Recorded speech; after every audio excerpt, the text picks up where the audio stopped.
মোত্তাকি হলে কোরআন শরীফে আল্লাহ বলতেছেন আমি তাকে 4টে পুরস্কার দিব।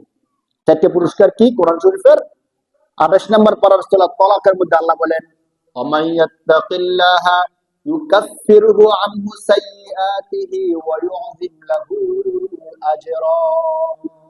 এই আয়াতের মধ্যে 2টা পুরস্কার বলছেন, একটু বুঝেন। আল্লাহ বলেন ওয়ামাইয়াত্তাকিল্লাহা, যে ব্যক্তি তাকওয়া অবলম্বন করবে, তোমাদের মধ্যে যে মুত্তাকি হতে পারবে, ইউকাফফিরু আনহু সাইয়্যাতিহি, আল্লাহ তাআলা তার সমস্ত গুনাহগুলোকে ক্ষমা করে দিবেন। সুবহানাল্লাহ। মানুষ জাহান্নামে কেন যাবে? গুনার কারণে। কেন যাবে ভাই? আল্লাহ যদি গুনাহ ক্ষমা করে দেয়, তার আর কোনো চিন্তা আছে? 1 নম্বর পুরস্কার। এই পুরস্কারটা কিন্তু আমাদের জন্য সবচেয়ে বড়, কারণ শয়তানের ধোঁকায় পড়ে গুনাহ করছেন এমন কেউ নাই, কম বেশি গুনাহ হয়ই হয়।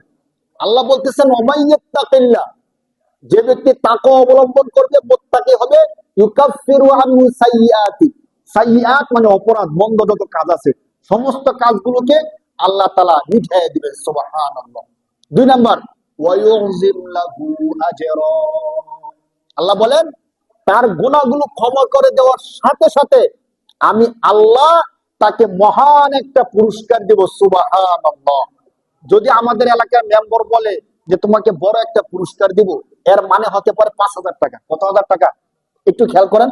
আর যদি আমাদের গ্রামের এমপি বলে তোমাকে বড় একটা পুরস্কার দিব, এর মানে হতে পারে 5 লাখ টাকা। ঠিক কিনা বলেন? মানে ব্যক্তি হিসেবে পুরস্কার কি হয়? ভিন্ন হয়। যদি সরকার বলে যে তোমাকে আমি বড় একটা পুরস্কার দিব, এর দাম হতে পারে 5 কোটি টাকা। ঠিক না বলেন?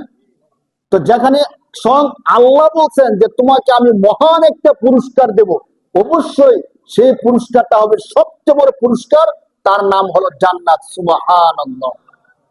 তাহলে কোন ব্যক্তি যদি মুত্তাকি হয়, তাকে আল্লাহ পুরস্কার দিবেন 4টা। কয়টা পুরস্কার?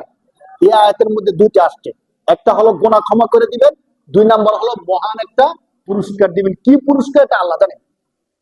পরের আয়াতের মধ্যে, এই সূরার মধ্যে আরেক আয়াতের মধ্যে আল্লাহ বলেন ওয়ামাইয়াত্তাকিল্লাহা ইয়াজআল লাহু মাখরাজা ওয়া ইয়ারযুকহু মিন হাইসু লা ইয়াহতাসিব। আল্লাহ বলেন তোমাদের মধ্যে যারা তাকওয়া অবলম্বন করবেন, গুনাহ ক্ষমা করে দেওয়া, জান্নাত দেওয়া, এগুলো কি দুনিয়ার বিষয় না আখিরাতের বিষয়? আখিরাতের। দুনিয়াতে তো কোনো কিছু পাইলাম না। আল্লাহ বলেন শোনো, কোন ব্যক্তি যদি তাকওয়া অবলম্বন করে, আমি আল্লাহ তার জন্য দুনিয়ার মধ্যে পুরস্কার রাখছি। কি? ওয়ামাইয়াত্তাকিল্লাহা, আর তোমাদের মধ্যে যে তাকওয়া অবলম্বন করবে, ইয়াজআল লাহু মাখরাজা, আমি আল্লাহ তার সমস্ত বিপদ বালা মুসিবত গুলো দূর করে দেওয়ার জন্য সহজ একটা রাস্তা খুলে দেব। সুবহানাল্লাহ। অনেক সময় হয় কি, আমাদের কাছে মানুষ এসে এমন বিপদের কথা বলে, এমন সমস্যার কথা বলে যে এই সমস্যা আর কোনোদিন সমাধান হওয়ার নাই, আর সুযোগ নাই। সময় থাকলে অনেকগুলো সমস্যা বলতে পারতাম। এমন সমস্যা মানুষের জীবনে আসে, এর কোনো সমাধান নাই। আল্লাহ বলতেছেন তোমাদের মধ্যে কেউ যদি তাকওয়া অবলম্বন করে, মুত্তাকি হয়, আমি আল্লাহ তার এমন কঠিন বিপদকে সহজ করে দেওয়ার রাস্তা খুলে দেব। সুবহানাল্লাহ। শুধু এতটুকু?